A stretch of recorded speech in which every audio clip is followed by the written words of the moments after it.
Hey everybody, thanks for coming back for another episode of Work Knives of the World. We're on number 11, and today we're going to go way back to the Middle Ages. I want to talk about Seaxes. And Seaxes were very common work knives. They might be more popularly known as weapons, combat weapons, short swords used by Vikings. Yeah, but there is a shorter version of a Seax called a had Seax, and they were more commonly used for regular utilitarian chores back then. Yeah, so I should say right off the bat, I'm locating this video as Britain simply because although Seaxes were used all over Europe, and examples were found in archaeological digs all over Europe, the majority of the small had Seax size blades were discovered in York.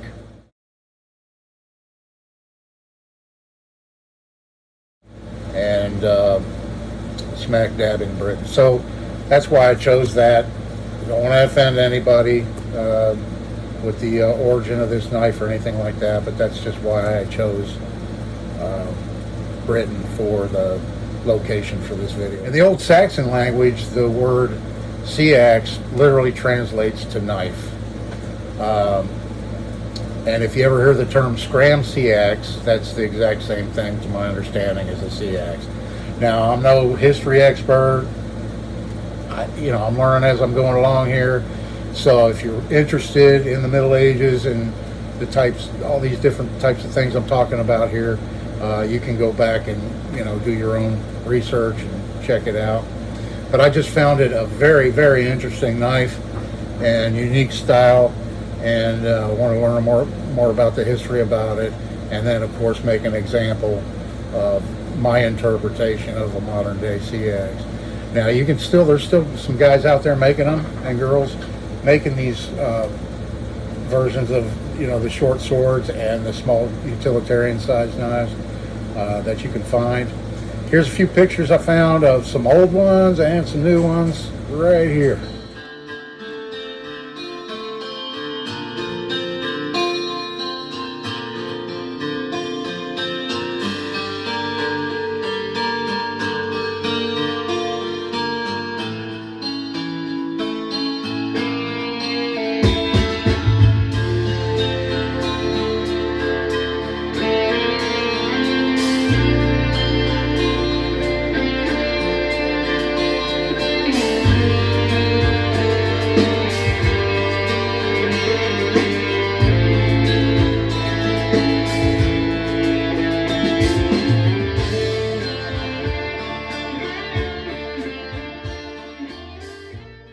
Yes, as you can see, they're a very unique blade style.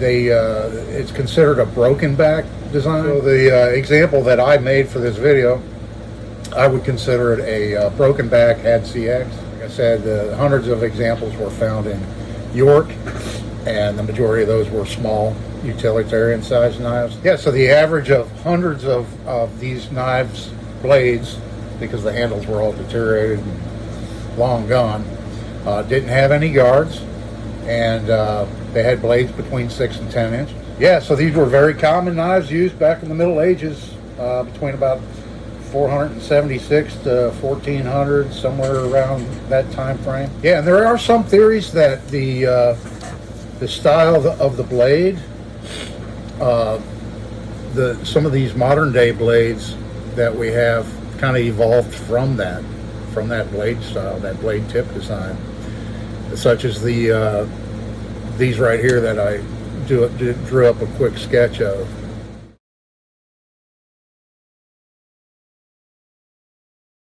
Yeah, so I don't know, that's a theory that possibly, the sheep's foot blade, which is the most common, the lesser known lamb's foot blade, and the coping blade could possibly have evolved from a broken back Seax style. Yeah, so an interesting story on that Warncliffe blade.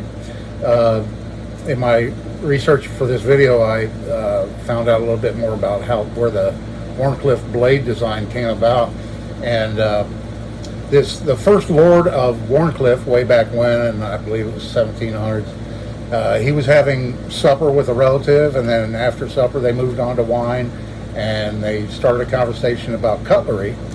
And they were a little bit disappointed with the lack of a folding knife with a thick, heavy blade that could complete multitude of tasks and stuff like that.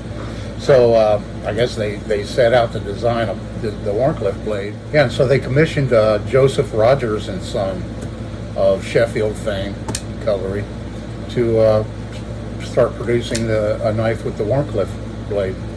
So I thought that was kind of a neat little bit of history. So these blades were found with a lot of decoration on them, a lot of examples. They'd have engraving with inlaid gold, copper, silver, embedded into the engraved portion of the blade. Then they found a lot of just plain ones, and not everybody could afford an expensive knife just like today.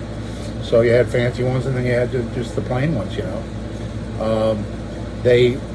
One thing I did find that I believe is unique to them is their sheaths and their carry style. So these straps here, these leather straps, would be to tie this onto your belt, and you would carry it in the front on your belt like that, with the hilt to the right, and always with the blade facing up. The sharpened portion of the blade is always facing up. So that's how these, I guess they found some examples of them in their archaeological digs, and so that's how they know. But so this one here I made out of stainless steel. I believe back in the day they would have used stainless steel if they had it available, but of course it didn't come around till the 1920s. So, and then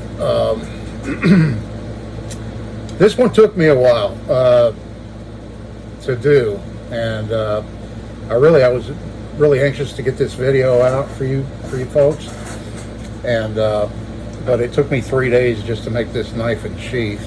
I'm not as fast as I once was, and I don't have the equipment I used to have to make knives. But what I opted for on this one was a hickory handle, and I just stained it dark walnut.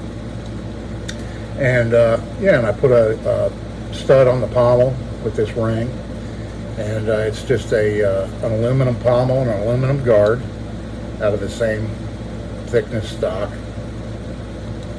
And I chose just a simple hollow grind on the blade, and then I electro etched the blade with this pattern.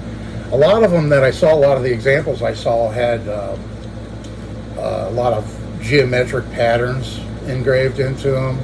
I don't know if I said that, but the Lang Seax, those were the longer versions. I assume Lang means long in Old Saxon. I'm not sure, but some of those even had like the old alphabet engraved on them for whatever reason.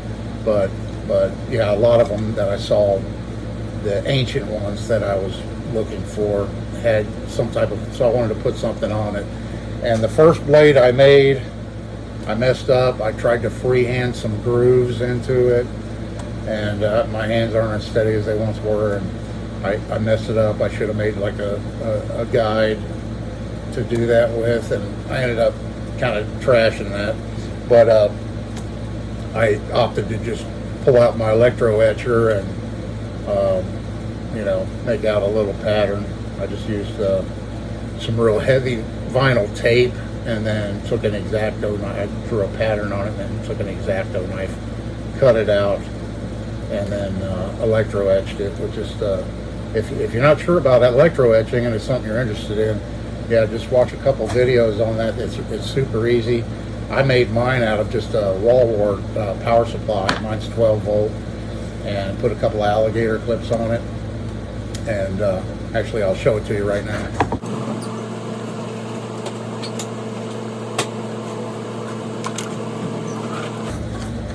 Yeah, so this is all there is to it. It's just a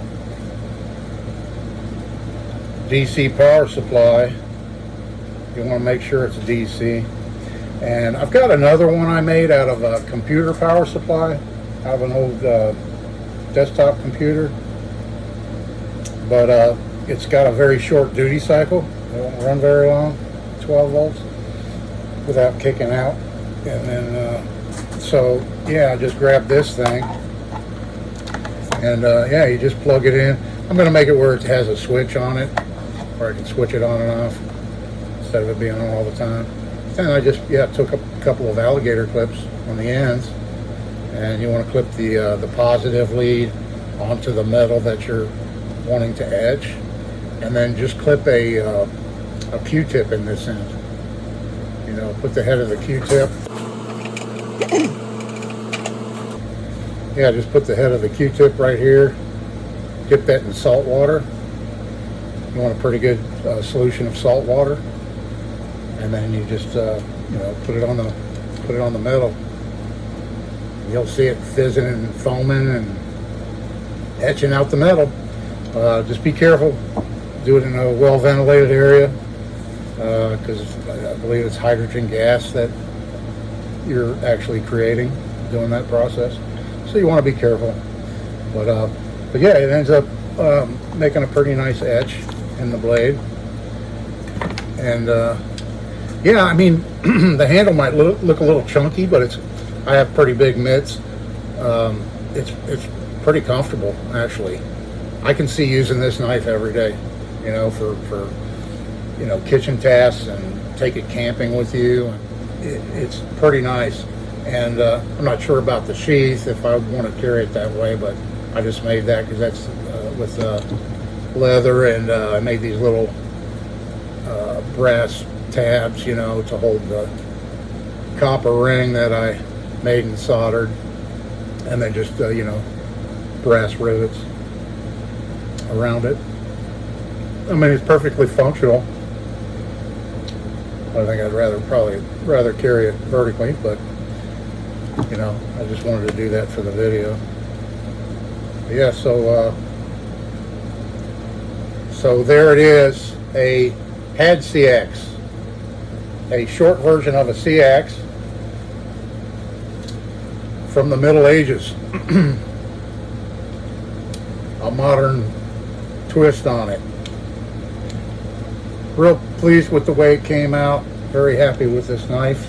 Yeah, so that's our video on the Seax, going way back in our Work Knives of the World series.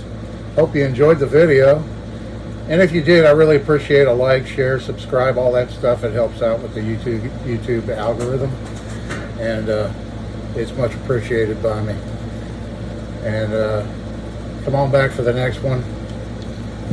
I said, not sure where we're going next. It just depends on whichever knife I get done first, I guess. So we'll see you then. This is Dave. See ya.